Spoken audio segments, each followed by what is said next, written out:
Clara Blackwood clutched her meager belongings tightly against her chest as the stagecoach rattled over the rugged terrain of Wyoming Territory. 1875, she had been sold to a man she'd never met, a fate she never imagined when she left her home in Boston 3 weeks prior. The advertisement had seemed legitimate. Respectable businessman seeks refined Eastern lady for marriage. Passage paid.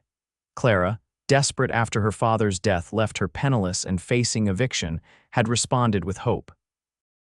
Only during the journey west did she learn the truth from other women on the same coach. They were all mail-order brides, their contracts already sold to men whose identities remained unknown to them.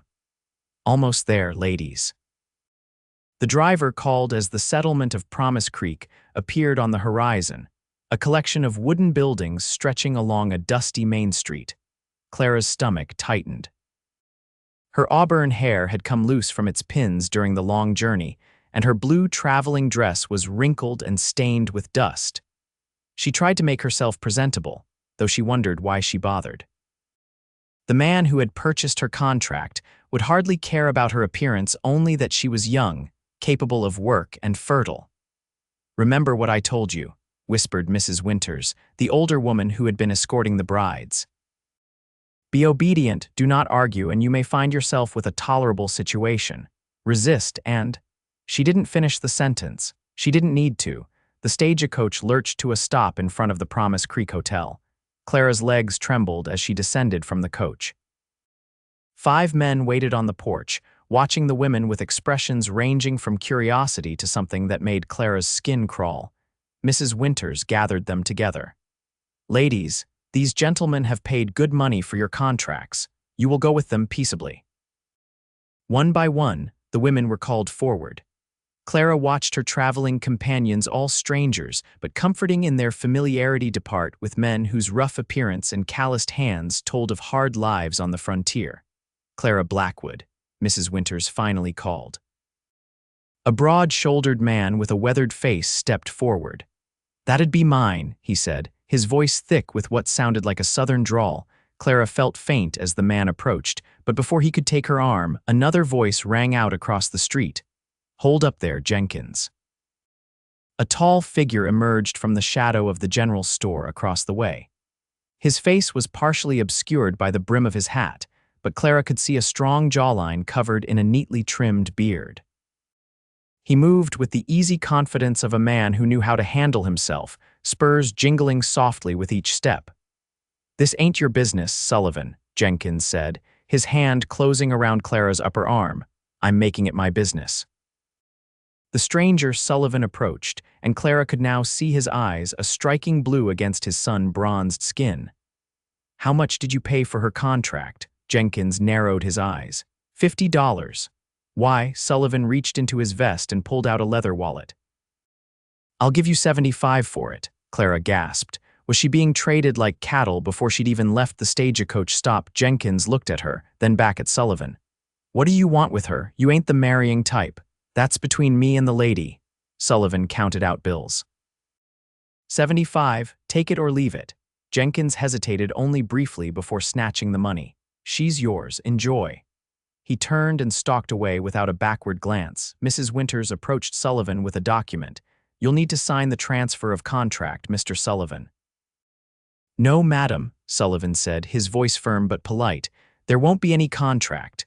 He turned to Clara, removing his hat to reveal thick, dark hair. "Miss Blackwood, my name is Samuel Sullivan. I don't want a bride or a servant. I want to offer you your freedom." Clara stared at him, uncomprehending. "My freedom?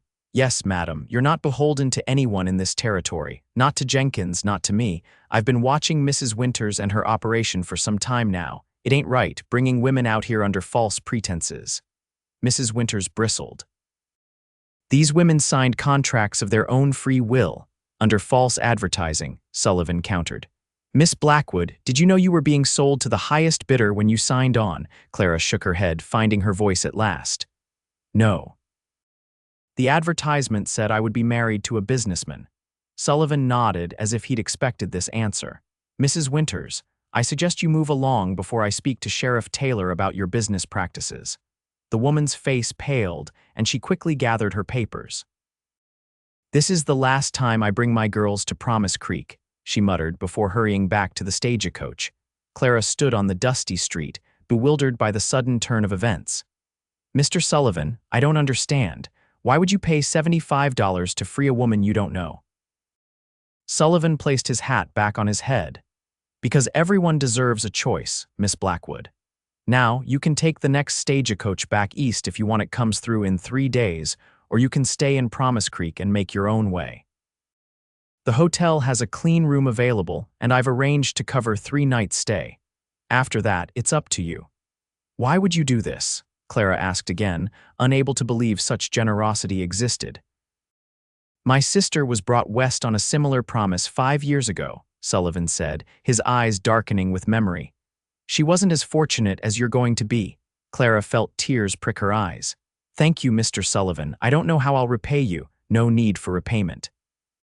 Just make good choices with your freedom. He tipped his hat. If you need anything, I own the ranch just north of town. Ask anyone, they'll point you in the right direction.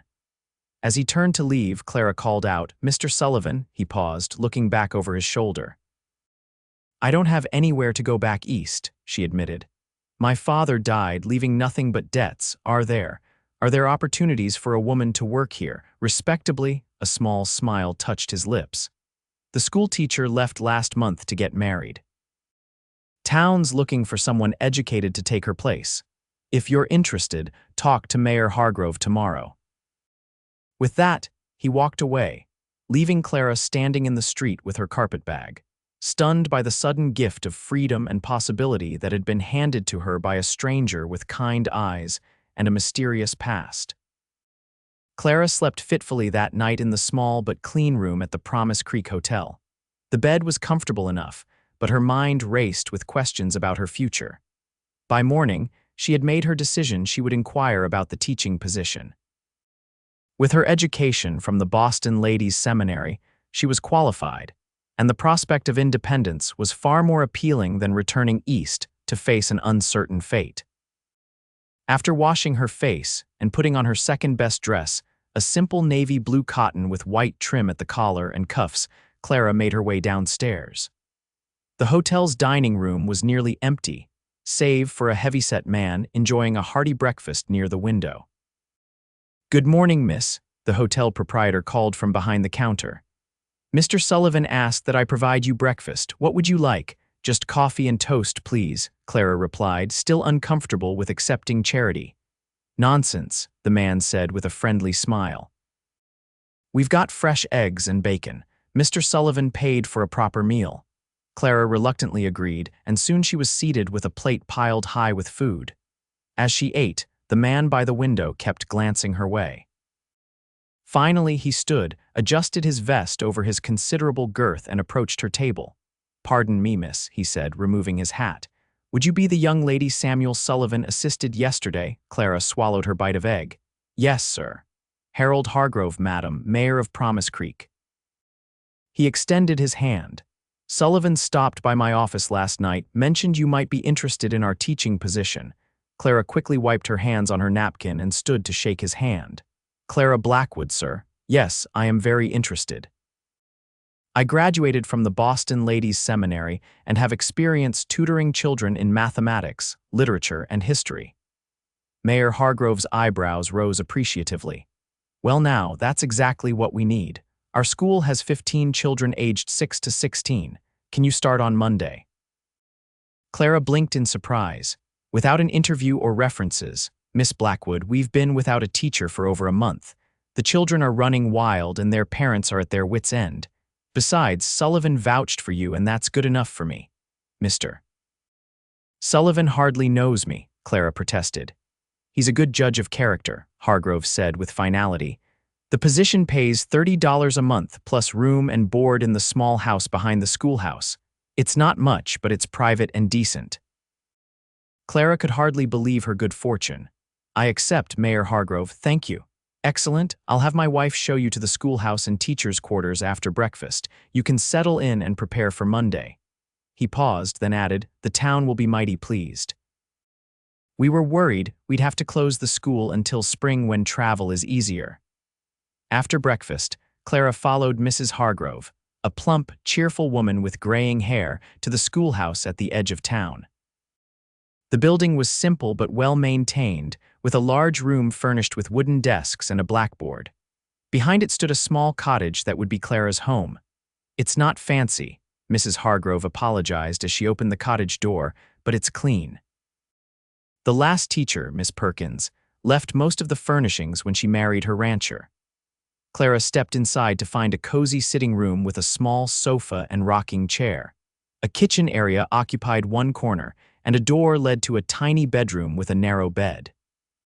It was humble but far better than the accommodations she'd feared when she first learned she had been sold as a mail-order bride. "It's perfect," Clara said sincerely. "I can't thank you enough. No need for thanks. We're the grateful ones." Mrs. Hargrove handed her a key. "I've stocked the pantry with some basics. The general store extends credit to the schoolteacher until the first month's salary is paid." After Mrs. Hargrove left, Clara stood in the center of her new home, overcome with emotion. Yesterday, she had been property sold to a stranger. Today, she was an independent woman with a respectable position. All because of the inexplicable kindness of Samuel Sullivan. Clara spent the next 2 days preparing for school. She familiarized herself with the textbooks, cleaned the schoolhouse, and arranged the desks. On Sunday, she attended the small church in town, where she was introduced to many of her future pupils and their parents. Everyone welcomed her warmly, though she noticed curious glances and whispers. News of how she had arrived in Promise Creek had clearly spread. Monday morning arrived with a brilliant sunrise. Clara dressed carefully in her most professional outfit, a high-necked brown wool dress with leg of mutton sleeves, and pinned her hair in a neat bun. As she walked to the schoolhouse, she saw children already gathering in the yard. The day passed in a blur of introductions, assessments, and establishing rules. The children were bright and eager, if somewhat behind in their studies after weeks without instruction. By the time the final bell rang at 3 o'clock, Clara was exhausted but exhilarated. She was erasing the blackboard when she heard the schoolhouse door open. Turning, she found Samuel Sullivan standing just inside the entrance, hat in hand. In the clear light of day, she could better see his features: the strong line of his jaw, the small scar above his right eyebrow, the laugh lines crinkling at the corners of his eyes. "Mr. Sullivan," she said, suddenly aware of the chalk dust on her hands and the loose strands of hair that had escaped her bun. "Miss Blackwood, I hope I'm not intruding." "Not at all. I was just finishing up." She set down the eraser and wiped her hands on a cloth. "I wanted to thank you properly for everything you've done. You've given me a new life." Sullivan stepped further into the room, glancing around at the neatly arranged desks. "How was your first day?" "Challenging but rewarding," Clara replied with a smile. "The children are eager to learn. Some of the older boys might need a firmer hand, but I believe we'll get along fine."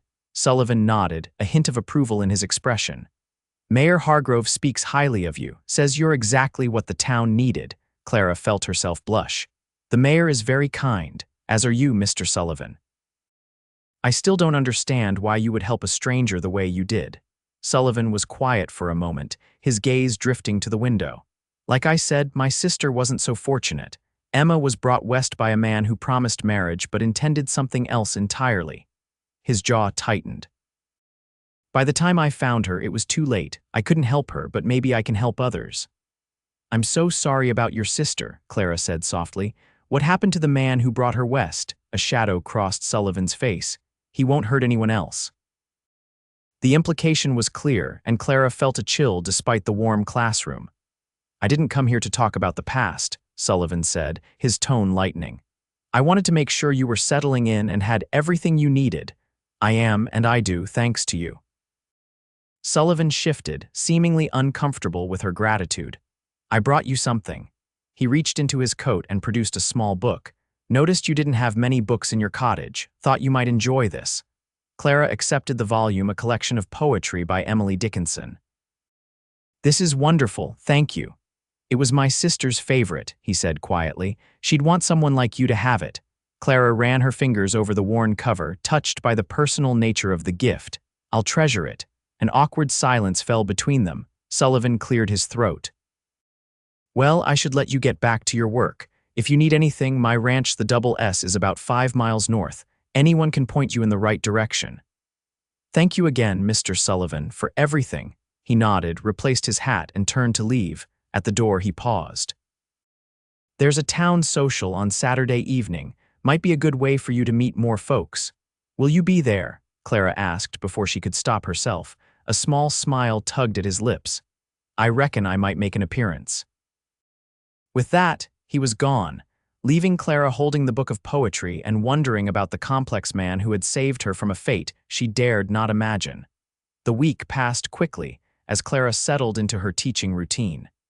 Each day brought new challenges and rewards as she worked with her students. The youngest children, eager and affectionate, quickly won her heart.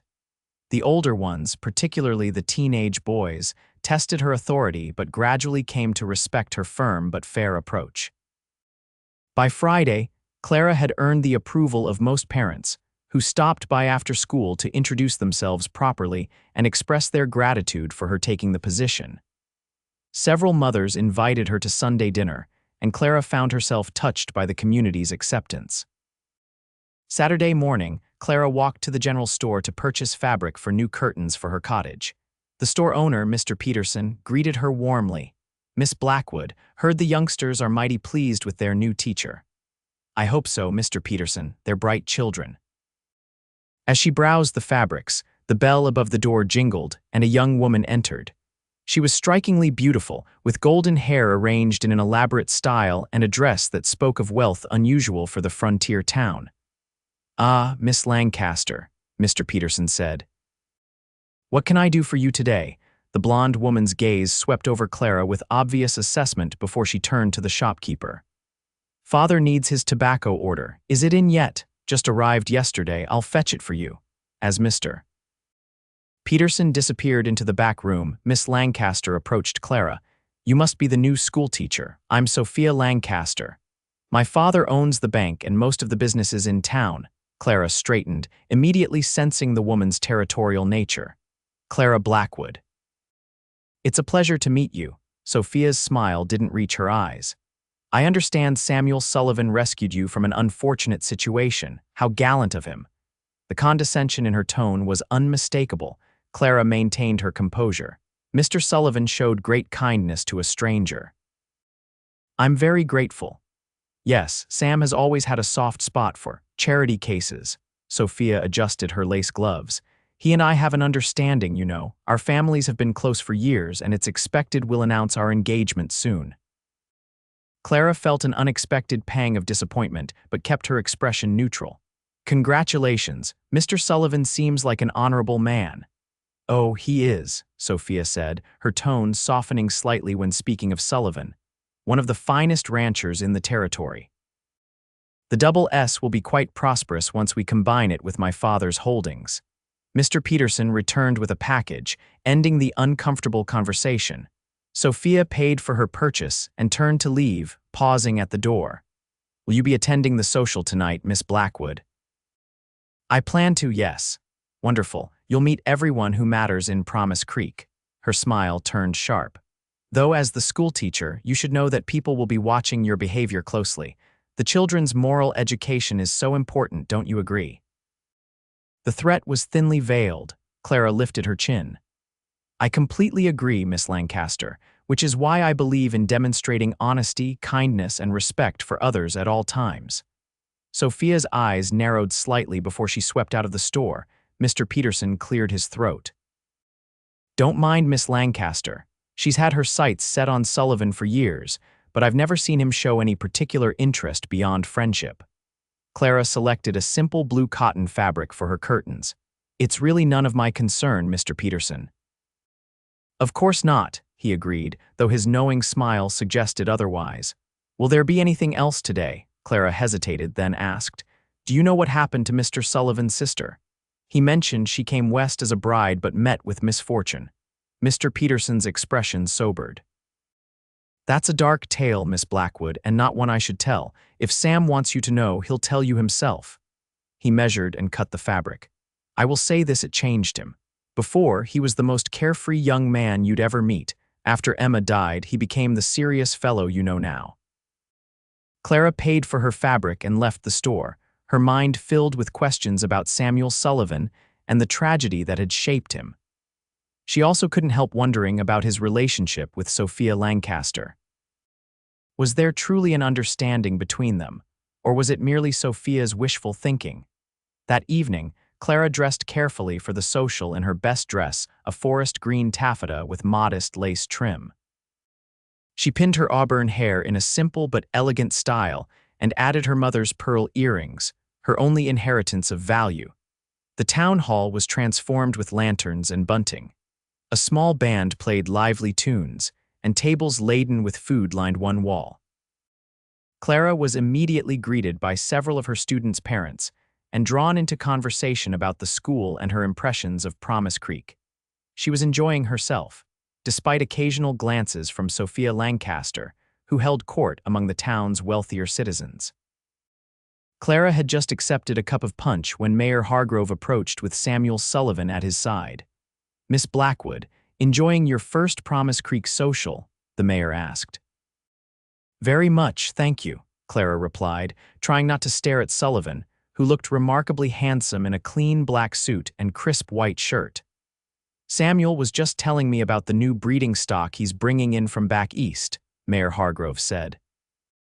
"Going to put Promise Creek on the map, aren't you, Sullivan?" "That's the hope," Sullivan replied modestly. His eyes met Clara's.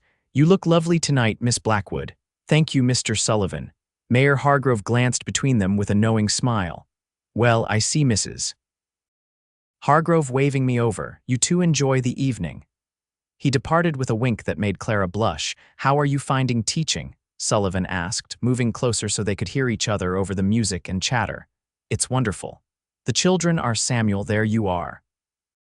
Sophia Lancaster appeared, slipping her arm through Sullivan's. "You promised me the first dance, remember?" Sullivan looked momentarily confused. "Did I?" "Of course you did, silly." Sophia tugged him toward the dance floor, glancing back at Clara with a triumphant smile. "Excuse us, Miss Blackwood."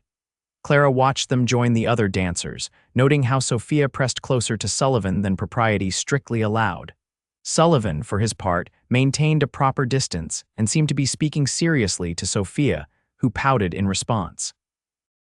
"Don't let Sophia bother you," a voice said beside Clara. She turned to find a young woman about her age, dressed simply but elegantly. "I'm Rebecca Taylor, the sheriff's wife. You must be Clara Blackwood." "Yes, pleased to meet you." Clara accepted Rebecca's extended hand. "Sophia's been trying to stake her claim on Sam Sullivan for years," Rebecca continued, watching the dancers. "But Sam's never shown any interest in making it official, despite pressure from her father." "Miss Lancaster indicated they had an understanding," Clara said carefully. Rebecca laughed. "The only understanding is in Sophia's imagination. Her father wants the match because he's in debt and needs Sullivan's successful ranch to maintain appearances. But Sam," she paused.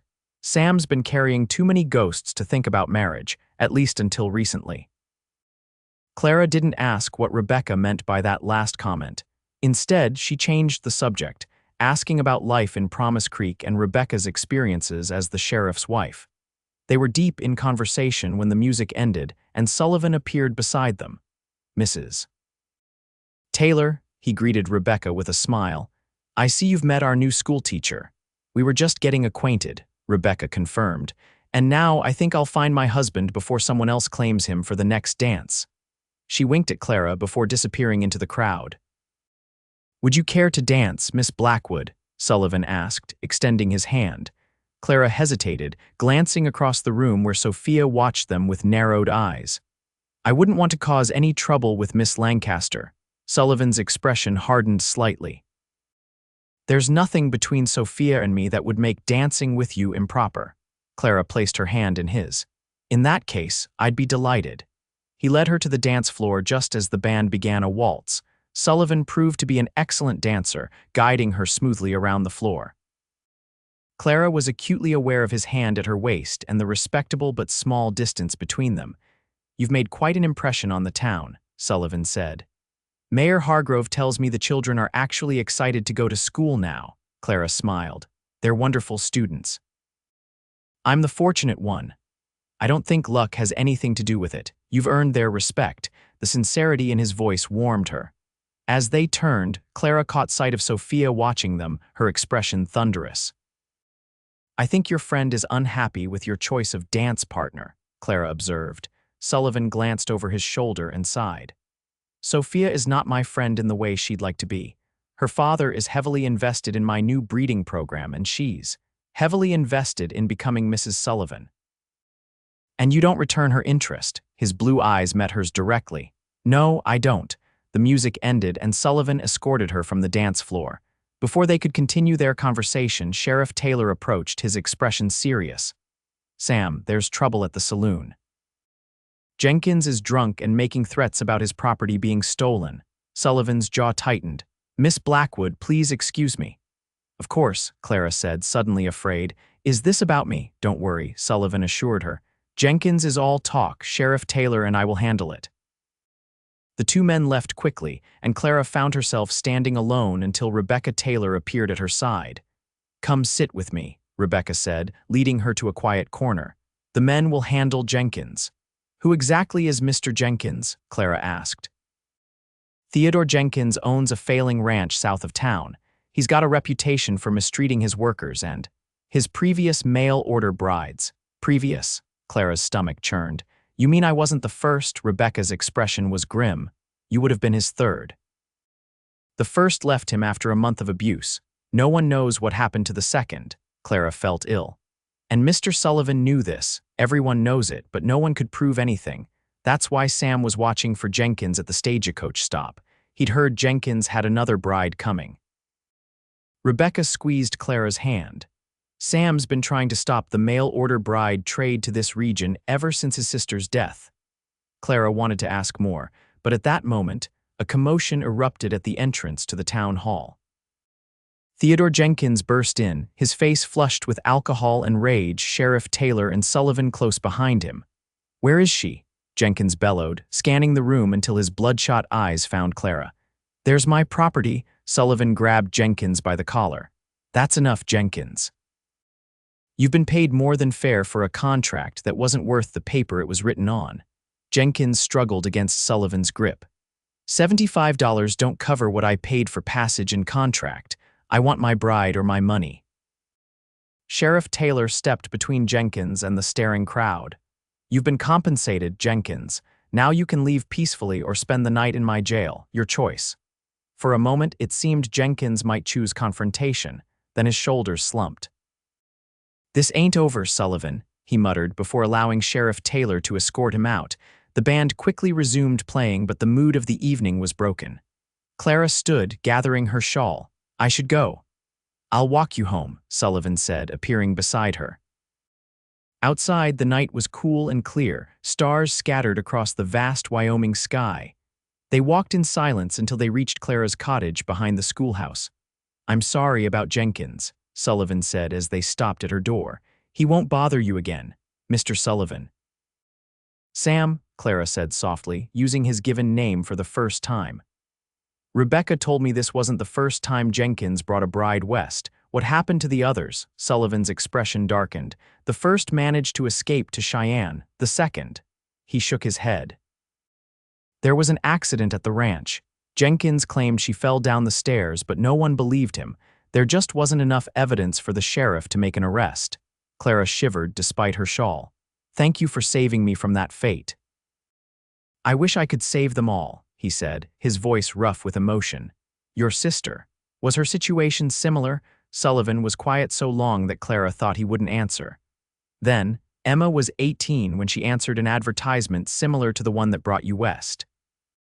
The man who sent for her, Victor Blackwood, no relation to you I assume, ran a brothel in a mining town near here. He brought girls west under false pretenses and forced them into prostitution." "How terrible," Clara whispered. "By the time I tracked her down, she was." He couldn't finish. "She took her own life the day before I arrived." Clara reached out impulsively and took his hand. "I'm so sorry, Sam." His fingers tightened around hers. "After Emma died, I found her diary. She wrote about the other women there, all brought west with promises of marriage or respectable work. That's when I started watching for the mail-order bride coaches." "What happened to the man who brought her west?" Sullivan's eyes were hard. He had an accident in a mine shaft about a week after Emma died. Clara understood the implication but couldn't find it in her heart to condemn him. Instead, she squeezed his hand. "You've saved many women from terrible fates, including me." They stood in silence for a moment, hands still joined, the connection between them growing stronger in the quiet night. "I should let you rest," Sullivan finally said, reluctantly releasing her hand. "Good night, Miss Blackwood." "Clara," she corrected softly. "Please call me Clara." "Clara," he repeated, the name sounding like a caress on his lips. "Good night." She watched him walk away, his tall figure gradually disappearing into the darkness before entering her cottage. That night, Clara dreamed of blue eyes and gentle hands, and a man whose pain had shaped him into someone who fought for others, even when he couldn't save the one who mattered most. The weeks that followed settled into a pleasant routine. Clara threw herself into teaching, introducing new methods that engaged even her most reluctant students. She started a small library in the corner of the schoolroom, soliciting book donations from townspeople. To her surprise, Samuel Sullivan contributed several crates of books from his personal collection. Sam visited the school regularly, initially claiming he was checking on the town's investment in education. But as time passed, his visits became more frequent and less connected to official business. He would arrive after the children had gone home, sometimes bringing small gifts, a jar of honey from his hives, a bouquet of wildflowers he'd gathered on the ride to town, or interesting rocks and fossils for the children's science lessons. They would talk for hours about books, teaching methods, his ranch, and their respective childhoods in the East. Clara learned that Sam had grown up in Virginia, the son of a successful horse breeder. After the war devastated their property, he had headed west to start anew, establishing the Double S Ranch 5 years before. His sister Emma had remained in Virginia with an aunt until finishing school, then traveled west to join her brother, never arriving at his ranch but falling into Victor Blackwood's trap instead. One crisp October afternoon, Sam arrived at the schoolhouse with his wagon. "I thought you might like to see the Double S," he said, looking uncharacteristically nervous. "If you're not too busy, that is." Clara had been curious about his ranch for weeks. "I'd love to. Let me just get my shawl." The 5-mile journey passed quickly as they talked. As they crested a hill, the Double S spread before them a handsome 2-story house surrounded by well-maintained outbuildings, corrals full of horses, and vast pastures stretching toward distant mountains. "It's beautiful," Clara breathed as Sam helped her down from the wagon. "It's home," he said simply, pride evident in his voice. "Come, I'll show you around." The tour began with the barns, where Sam introduced her to his prized breeding stock, magnificent horses with gleaming coats and intelligent eyes. Clara, who had always loved horses but rarely had the opportunity to be around them in Boston, was enchanted. "This is Thunderheart," Sam said, leading her to a stall where a massive black stallion watched them imperiously. "He's my best stud." The foals from his line are sought after throughout the territory. Clara extended her hand cautiously, and to her delight, the great horse lowered his head to nuzzle her palm. Sam looked surprised. "He doesn't usually take to strangers," he remarked, "especially women." "Perhaps he senses I mean no harm," Clara suggested, stroking the stallion's velvety nose. Sam's expression softened as he watched her with the horse. "You continue to surprise me, Clara Blackwood." After showing her the barns and corrals, Sam led her to the house, a sturdy structure built of logs with a wide porch wrapping around it. Inside, the furnishings were simple but of good quality, with unexpected touches of refinement, books lining the walls, landscape paintings, and a piano in the corner of the sitting room. "My mother insisted I learn to play," Sam explained when he caught Clara eyeing the instrument. "Said no education was complete without music." "Would you play something?" Clara asked. Sam hesitated, then sat at the piano. His large, work-roughened hands moved with surprising delicacy over the keys as he played a melancholy Chopin nocturne. Clara watched, mesmerized by this new dimension of the man she was coming to know and care for deeply. When he finished, she applauded softly. "That was beautiful, Sam." "It's been a while," he admitted, closing the piano. "I don't play often these days." "Why not?" He was quiet for a moment. Emma loved music. After she died, it didn't bring the same joy. Clara placed her hand over his on the piano lid. I'm sure she would want you to keep playing. Their eyes met, and something shifted between them, a recognition of shared understanding and growing affection. Sam turned his hand to clasp hers, his thumb gently stroking her palm. The moment was interrupted by a knock at the door. Sam reluctantly released her hand and went to answer it. Clara heard a man's voice, speaking urgently. When Sam returned, his expression was troubled. I'm sorry, Clara, but there's a problem with one of the pregnant mares. I need to check on her. Of course, Clara said. I can wait here, or if you prefer to take me back to town, would you mind waiting? My foreman thinks the mare might foal early and I should be there. He looked genuinely torn. I had Mrs. Cooper prepare a special dinner and I was hoping. Go, Clara said firmly. I'll be fine here. Sam smiled gratefully.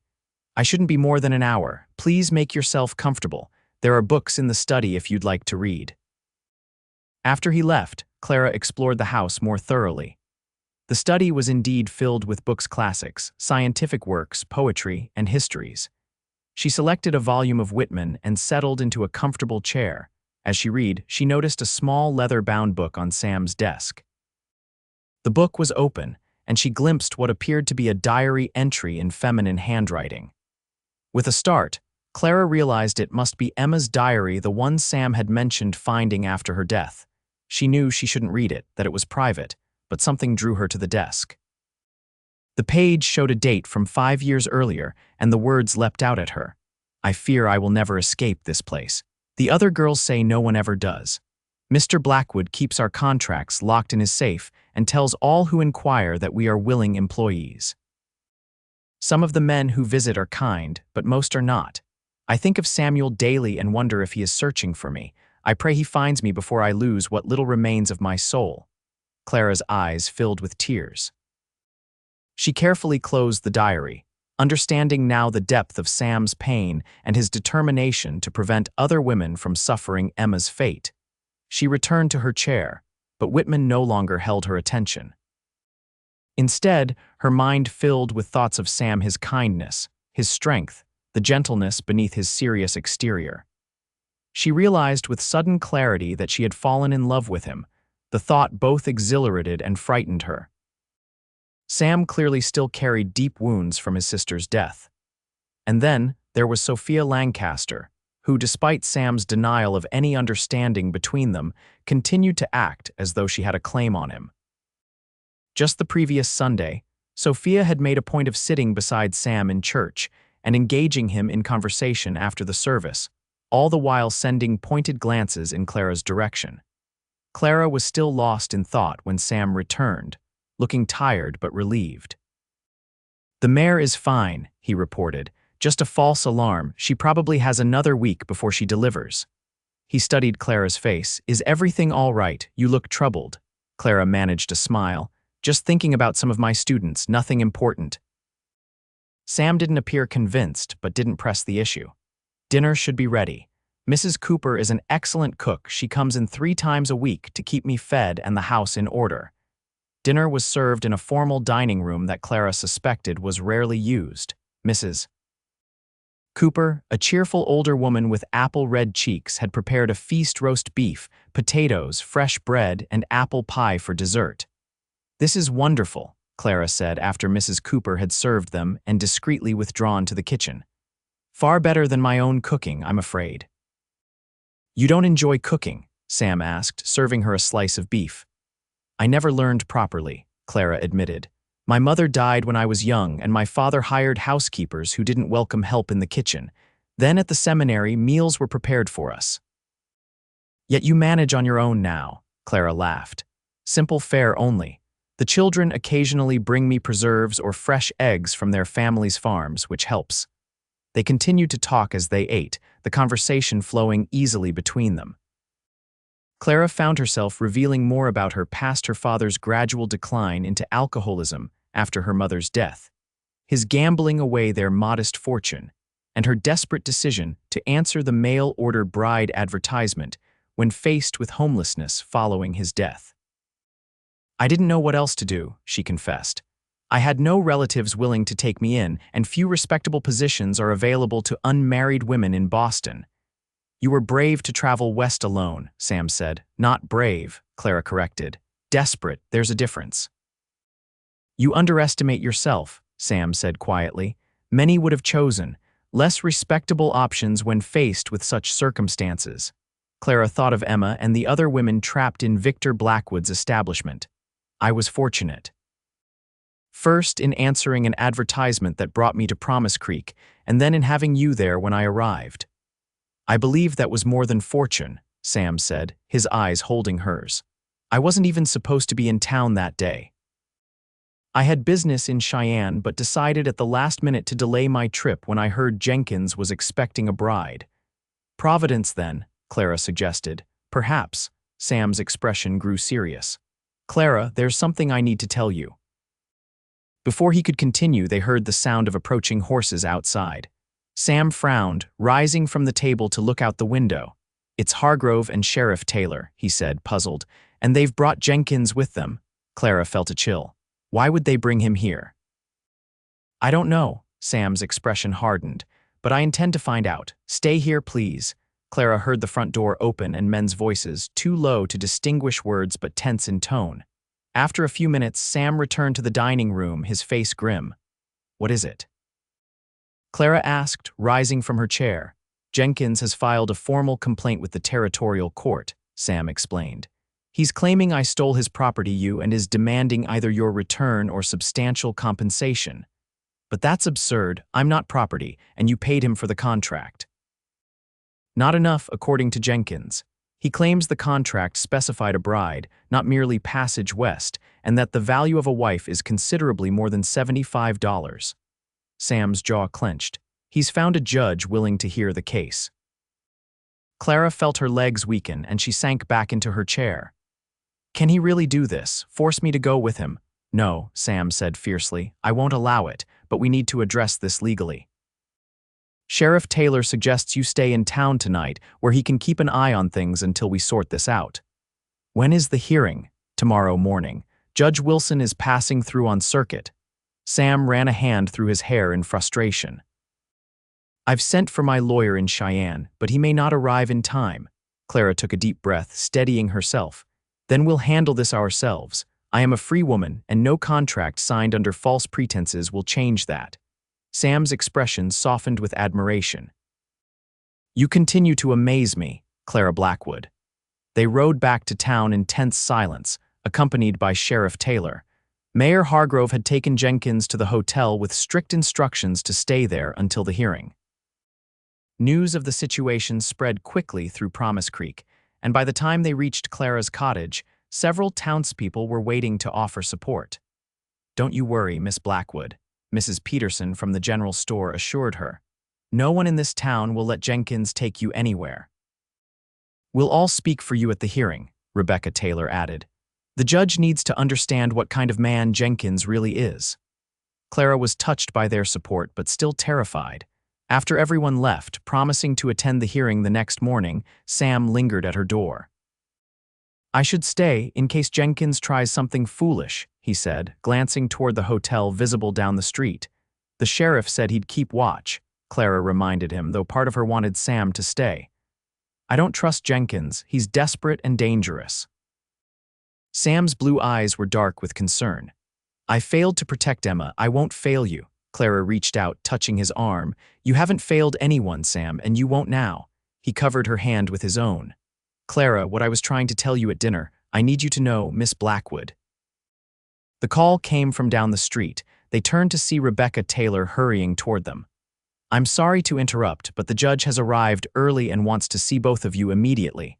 Sam's expression hardened. Tonight, that's irregular. Judge Wilson says he has another case in Cheyenne tomorrow and wants to resolve this quickly, Rebecca explained. Clara exchanged a worried glance with Sam. This unexpected development felt ominous. We'll be right there, Sam told Rebecca, who nodded and hurried back toward the town hall. I don't like this, Sam said quietly to Clara. Something isn't right. We have no choice but to go, Clara replied, trying to sound braver than she felt. Sam offered his arm. Whatever happens, remember that he stopped, seeming to think better of what he was about to say. Remember that you are not alone. The town hall had been hastily converted into a makeshift courtroom. Judge Wilson, a heavyset man with a florid complexion, sat at a table on the raised platform normally used for town meetings. Jenkins sat to one side with a smug expression, while several townspeople filled the benches. Clara noticed Sophia Lancaster sitting in the front row, a calculating look in her eyes as she watched Sam escort Clara to the front of the room. Judge Wilson called the room to order. This is an unusual case, but given the circumstances and my limited time in Promise Creek, we'll proceed informally. He looked at Jenkins. Mr. Jenkins, you claim that Mr. Sullivan illegally obtained your property, specifically a mail-order bride for whom you paid passage and contract fees. Is that correct? Yes, Your Honor, Jenkins replied, feigning respectability. I paid the Westward Brides Agency $120 for a bride. Miss Blackwood arrived on the stagecoach, and before I could take her to my ranch, Sullivan interfered and offered me $75 for her contract, which I accepted under duress. Duress, Sam interjected. You took the money willingly enough. Order, Judge Wilson said sharply. Mr. Sullivan, you'll have your turn. He turned back to Jenkins. Continue. After consideration, I realized I had been cheated, Jenkins said. The contract clearly specified a bride, not merely transportation costs. A wife's value includes her labor, companionship, and other marital duties. Clara felt sick at his implication. I demand either Miss Blackwood's return to fulfill the contract or proper compensation of $500, Jenkins concluded. The judge turned to Sam. Mr. Sullivan, your response. Sam stepped forward. Your Honor, the contract in question was fraudulent from the beginning. Miss Blackwood responded to an advertisement for marriage to a respectable businessman, not to be sold to the highest bidder upon arrival. Furthermore, once I purchased the contract, I immediately declared it null and void, freeing Miss Blackwood from any obligation. Do you have documentation of this nullification? The judge asked. Sam hesitated. No written documentation, Your Honor, but there were witnesses. Hearsay, Jenkins sneered. Judge Wilson looked at Clara. Miss Blackwood, what is your understanding of the situation? Clara stood, determined to speak for herself. Your Honor, I responded to an advertisement that promised marriage to a specific individual. At no point was I informed that my contract would be sold upon arrival. I discovered the truth only during the journey west, when other women in the same situation explained it to me. Do you have the original advertisement? The judge asked. No, Your Honor. It was in a Boston newspaper months ago. Judge Wilson frowned. Without documentation, this becomes a matter of conflicting testimony. He tapped his fingers on the table thoughtfully. The law regarding mail-order brides is somewhat unclear. The contract itself is legal, but the question is whether Mr. Sullivan had the right to nullify it after purchase. Sheriff Taylor stood from the audience. Your Honor, if I may speak, the judge nodded. There's a history here that bears consideration. Theodore Jenkins has brought 2 previous mail-order brides to this territory. The first fled within a month, claiming abuse. The second died under suspicious circumstances. Jenkins jumped to his feet. That's slander. My second wife's death was ruled an accident. Sit down, mister. Jenkins, the judge ordered. Sheriff, while that information is concerning, it doesn't address the legal question before us. Clara felt her hopes sinking. The judge seemed to be leaning toward Jenkins's interpretation of the law. Suddenly, the door to the town hall burst open, and an elegantly dressed man entered, carrying a leather briefcase. Your Honor, I apologize for the interruption, the man said, approaching the front. I'm Daniel Montgomery, attorney from Cheyenne, representing Mr. Sullivan and Miss Blackwood. Sam looked surprised but relieved. My wire reached you. Just in time, Montgomery confirmed before addressing the judge again. Your Honor, I have documentation relevant to this case. Judge Wilson looked annoyed at the interruption but gestured for Montgomery to continue. The lawyer opened his briefcase and extracted several papers.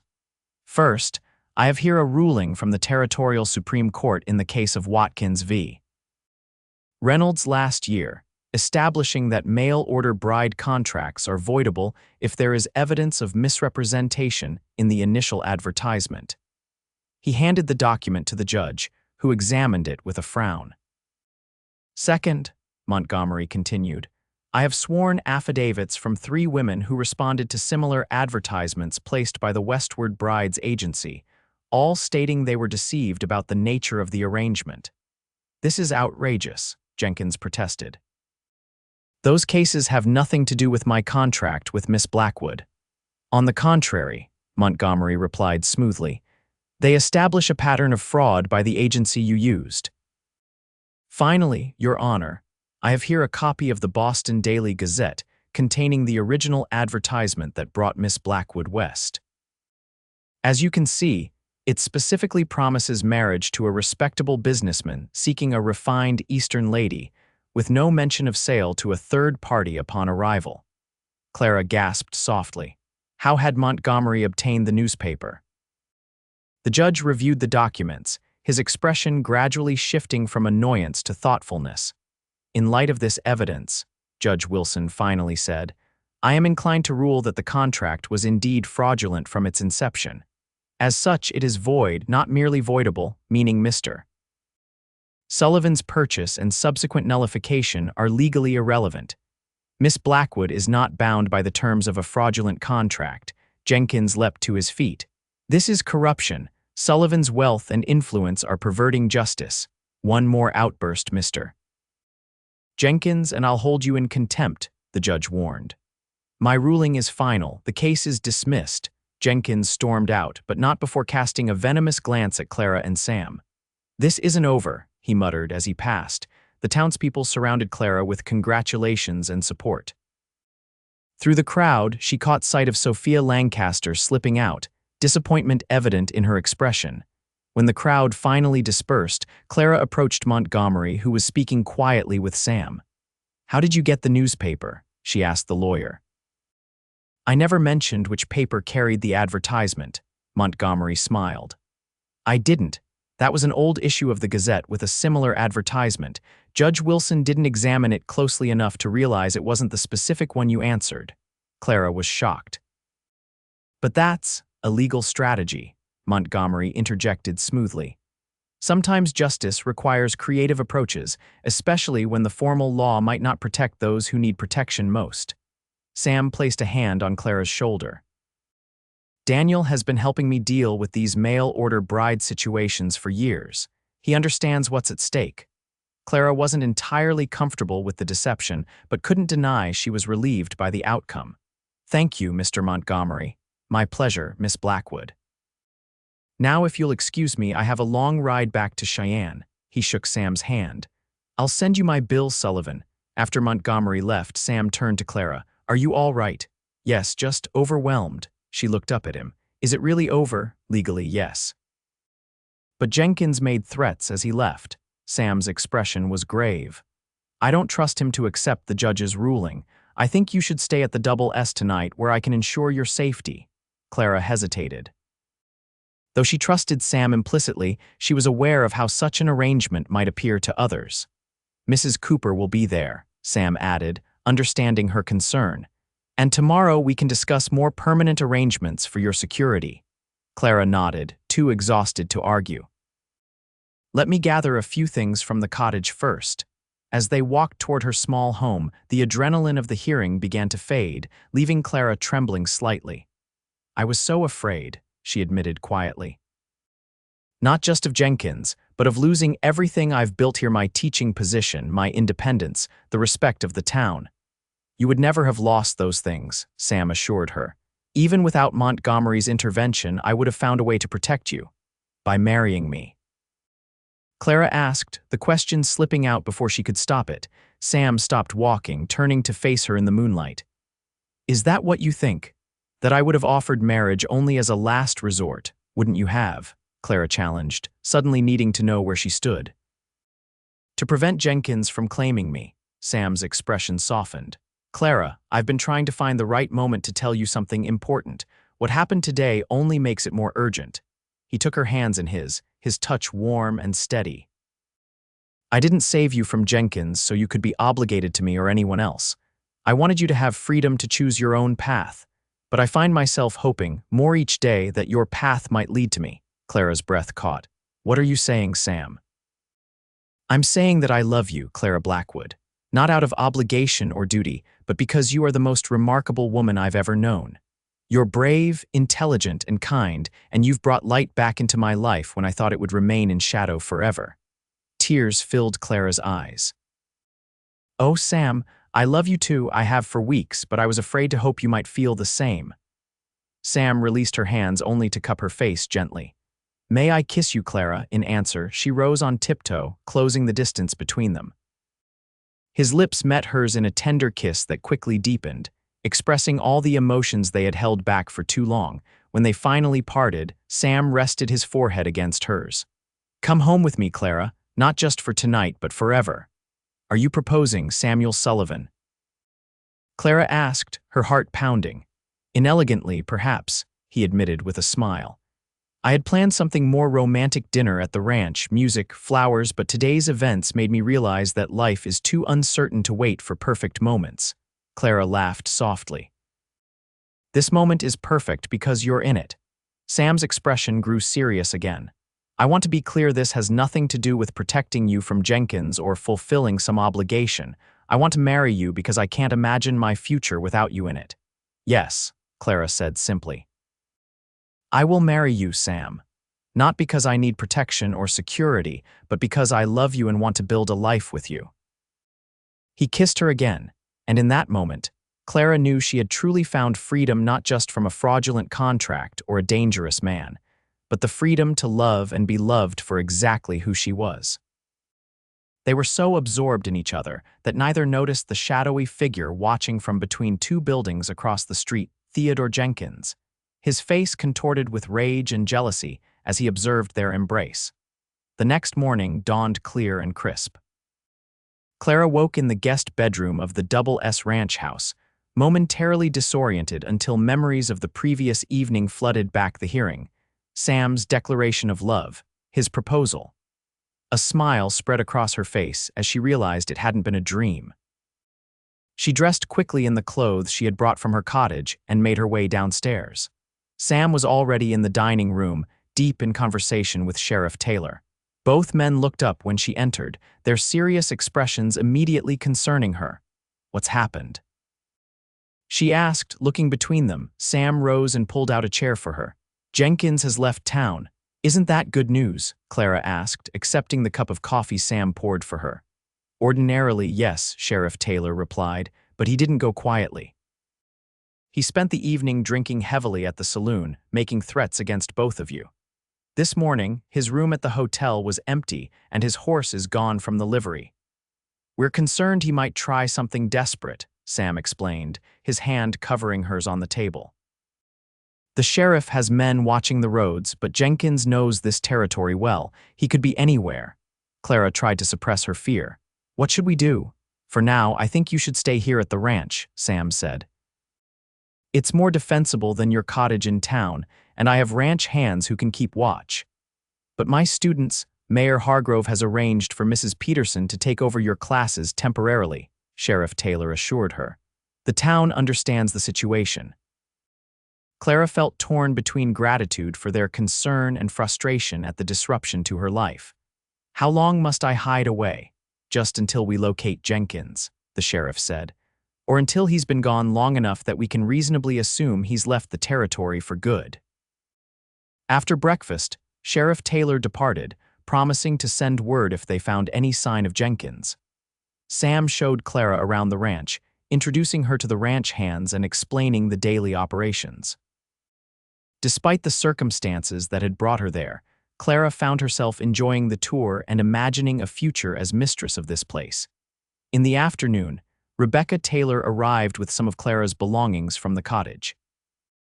The whole town is talking about your engagement, she said with a smile as she helped Clara arrange her things in the guest room.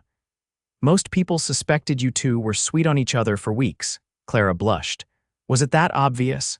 To everyone except maybe you and Sam, Rebecca teased. Even Sophia Lancaster finally got the message. I saw her father at the bank this morning, making arrangements to send her to visit relatives in Denver. I never meant to hurt her, Clara said honestly. Sophia has always expected to get whatever she wants, Rebecca replied.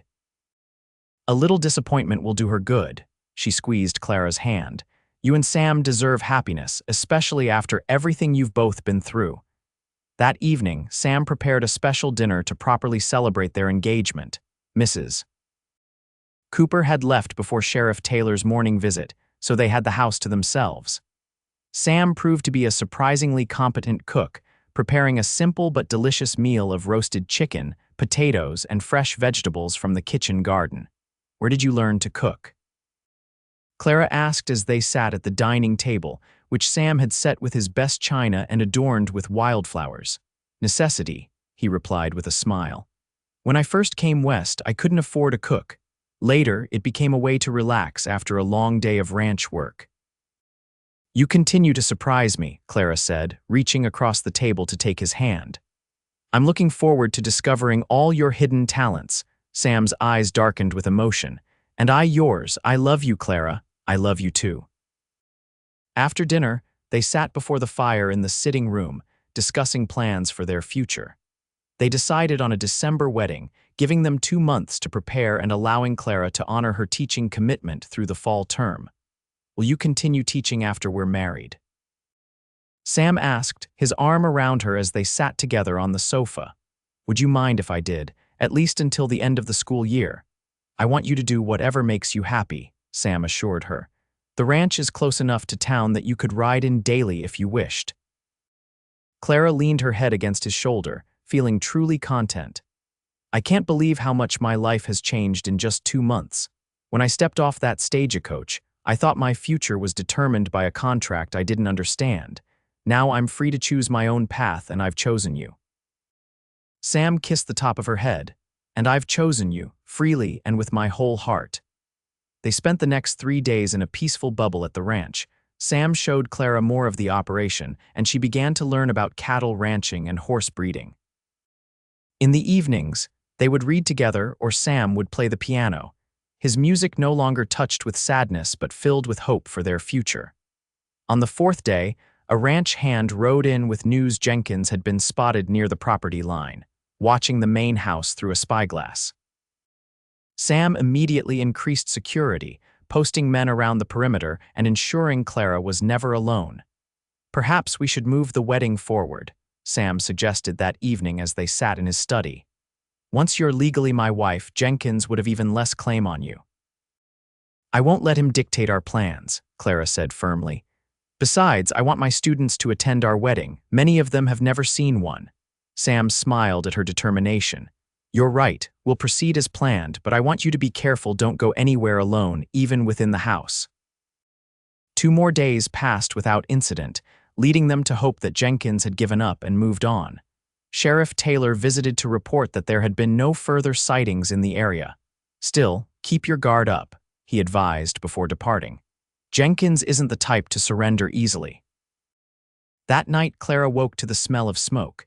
She sat up in bed, momentarily confused, then heard shouting outside. Throwing on a robe, she rushed to the window and saw flames leaping from one of the barns. The door to her room burst open, and Sam appeared, already dressed. Stay here, he ordered. The south barn is on fire. The men and I need to get the horses out. Let me help, Clara insisted, already reaching for her clothes.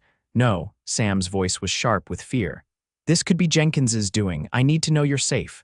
Before Clara could argue further, he was gone. She quickly dressed anyway, her heart pounding as she watched from the window. The ranch hands formed a bucket line from the well to the barn, while others led frightened horses to safety. Sam was in the thick of it, directing efforts and helping with the animals. Clara couldn't stand by while others risked themselves. She slipped downstairs and out the back door, intending to help with the bucket line. As she rounded the corner of the house, a rough hand clamped over her mouth, and an arm like iron wrapped around her waist. Make a sound and I'll slit your throat, Jenkins's voice hissed in her ear. Terror froze Clara's blood as Jenkins dragged her toward the trees where a horse waited. She knew if he got her away from the ranch, she might never be found. Summoning her courage, she bit down hard on the hand covering her mouth. Jenkins cursed but didn't release her.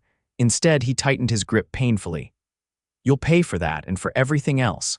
Sullivan stole what was mine, and now I'll take what's his."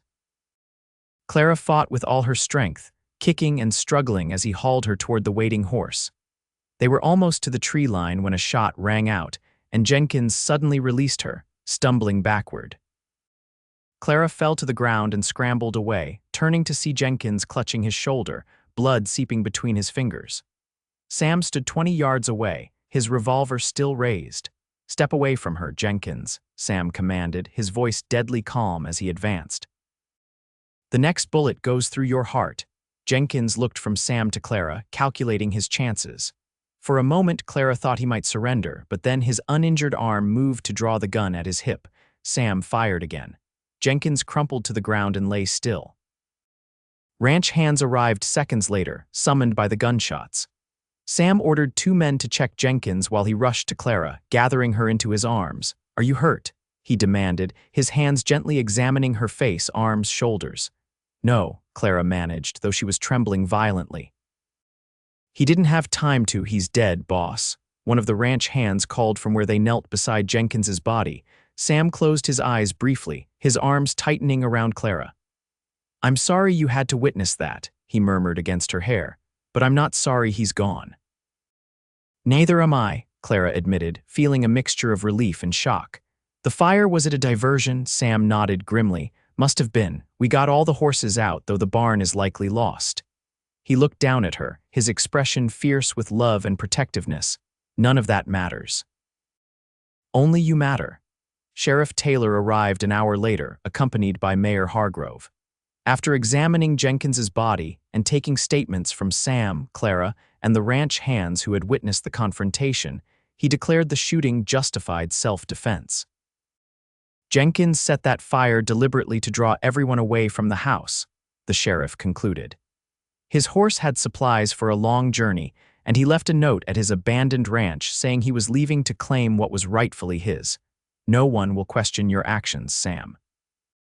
Despite the sheriff's assurances, the incident left Clara shaken. She had never seen a man killed before, and though Jenkins had intended her harm, his death weighed on her. Sam noticed her subdued mood as they sat before the fire that night, Jenkins's body already transported to town for burial. "Are you having second thoughts?" he asked quietly. "About us, I mean, after what happened." "No," Clara interrupted firmly, taking his hand. "Never about us. I'm just processing everything. It happened so quickly." Sam's expression was troubled. "I took a man's life tonight." "I've done it before, but never in front of." "He couldn't finish. In front of the woman you love," Clara completed for him. She touched his face gently. "You did what was necessary to protect me, Sam. I don't judge you for it. But it changes how you see me," he said, searching her eyes. Clara considered her words carefully. "It reminds me that we live in a dangerous place, where sometimes terrible choices must be made, but it doesn't change my love for you or my desire to build a life with you." Sam pulled her into his arms, burying his face in her hair. "I couldn't bear to lose you, Clara, not when I've finally found someone to love after so much darkness." "You won't lose me," she promised, holding him tightly. "We've survived the worst now. The future belongs to us." In the days that followed, they gradually returned to normal routines. The burned barn would be rebuilt, and Clara resumed teaching, riding to and from the ranch each day with one of the ranch hands as escort, until Sam was satisfied there was no further danger. News of Jenkins's death and the circumstances surrounding it spread quickly through the territory. Far from damaging Clara's reputation, the incident seemed to enhance it. The townspeople admired her courage and were unanimous in their support of Sam's actions to protect her. 2 weeks after the confrontation with Jenkins, Clara returned to the ranch after school to find Sam waiting for her with a surprise, a beautiful bay mare with a white star on her forehead. "She's for you," Sam said as Clara admired the horse. "Her name is Liberty. I thought it fitting." Clara stroked the mare's sleek neck. "She's wonderful, Sam, thank you. I want you to have your independence," Sam explained as he helped Clara mount, "to come and go as you please safely." They rode together around the property, Clara quickly growing comfortable with Liberty's gentle gait. As they crested a hill overlooking the ranch, Sam reined his horse to a stop. "What do you think of building our home here?" he asked, gesturing to the scenic spot. "We could design it together, something with plenty of room for a family someday and a proper library for all your books." Clara looked out over the landscape, the rolling hills, the distant mountains, the ranch buildings nestled in the valley below. "It's perfect, Sam, a place of our own where we can start fresh." "That's what I thought." He reached into his pocket and produced a small velvet box. "I've been carrying this around for days, waiting for the right moment. I think this is it." He opened the box to reveal a delicate gold ring set with a sapphire surrounded by tiny diamonds. "It was my mother's. I'd be honored if you would wear it." Clara extended her hand, allowing him to slip the ring onto her finger. "It's beautiful, Sam. Not as beautiful as you." He leaned across from his horse to kiss her softly. "2 more weeks until you're Mrs. Sullivan." "I can hardly wait," Clara replied, the ring sparkling in the afternoon sunlight, a symbol of the free choice they had made to love each other. The wedding took place on a crisp December morning in the Promise Creek Church. Clara wore a gown of ivory satin that Rebecca Taylor had helped her make, with lace at the collar and cuffs that had once belonged to Sam's mother. Her students attended, the girls sighing romantically and the boys fidgeting in their Sunday best.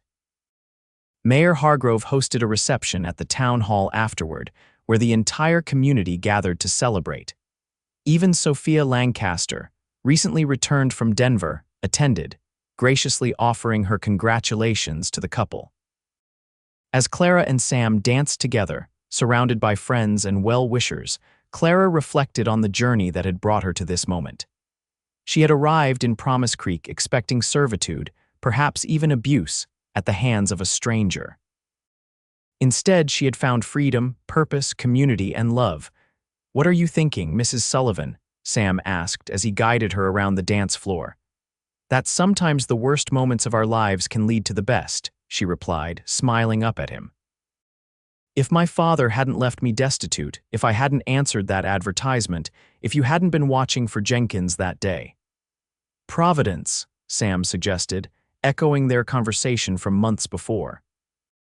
"Providence," Clara agreed, standing on tiptoe to kiss him, heedless of the approving cheers from the townspeople. That night, they returned to the Double S as husband and wife.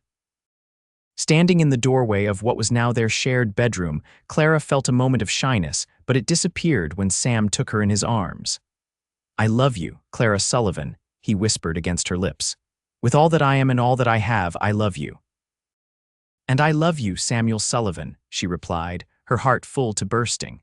"Today, tomorrow, always." 1 year later, Clara stood on the porch of their new home, built on the hill Sam had shown her before their wedding. Liberty grazed contentedly in the paddock nearby, and inside the house, Sam was playing the piano chopin, but no longer the melancholy nocturnes he had favored when they first met. Now he played the livelier preludes, music filled with joy and hope. Clara rested her hand on her swelling abdomen, feeling the baby their daughter, she was certain move within her. She had completed the school year as planned, then reluctantly resigned her position when they learned of the pregnancy. But she hadn't abandoned teaching entirely. Twice a week, children from outlying ranches too far from town to attend the school regularly came to the Double S for lessons.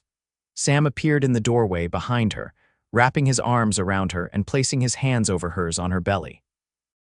"Everything all right out here? Perfect," Clara replied, leaning back against him. "I was just thinking about how differently things might have turned out if you hadn't been at the stagecoach stop that day." "I don't like to think about that," Sam admitted, his arms tightening protectively around her, "but I'm grateful every day that I was there." Clara turned in his embrace to face him. "Do you know what today is?" Sam thought for a moment. "October 15th. It's been exactly 1 year since you arrived in Promise Creek.